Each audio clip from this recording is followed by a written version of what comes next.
records selectively. That is what that is what challenges me. The quagmire for me is I don't understand. If you come and table a report, obviously there must be some subsequent actions. And I want to also, this is one matter that I really hope we can put to permanent closure, Mr. Speaker. When I was campaigning in 2013, in Mombasa, there were billboards put up. Don't vote the Baron, vote change. Mr. Speaker,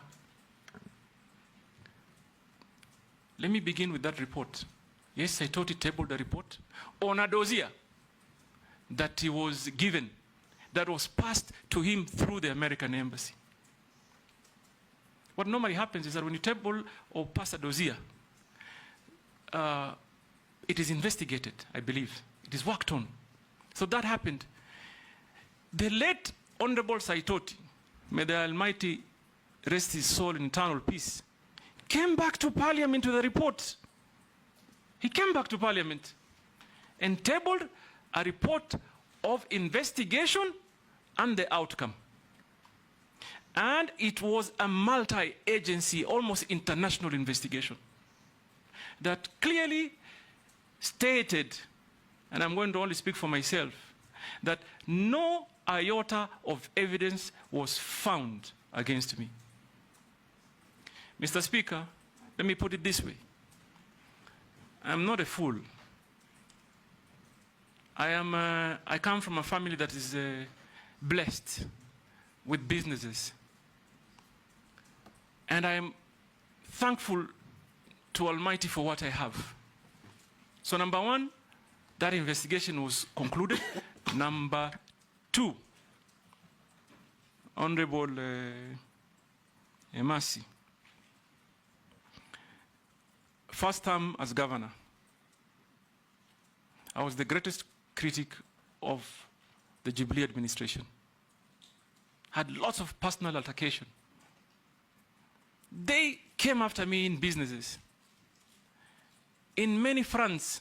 Don't you think for a minute, if I was involved in any illegal activity, I would have survived that regime? They would quickly have used it to, like they say, I remember, I'm sorry, Mr. Speaker, just indulge me a minute.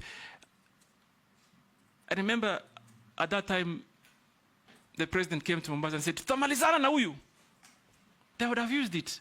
So please, Kenyans, I want to assure you here today that I do clean business.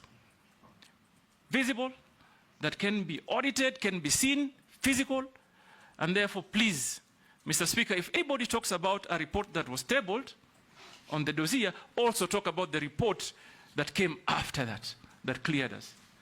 And I am particularly interested because first point on for me to call and try and interest investors to come, I am planning to go to the United States.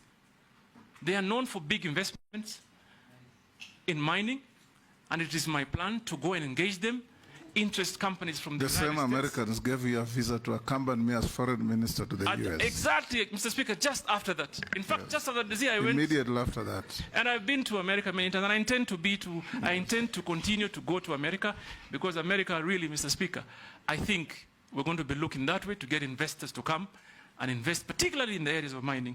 So, Mr. Speaker, that matter, again, I hope it comes to permanent closure. Because it's all like education, it comes up only when they are seeing an opportunity.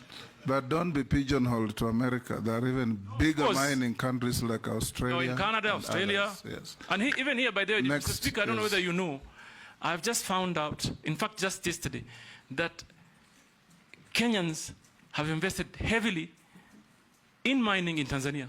So even here, we have them. Are you talking about me?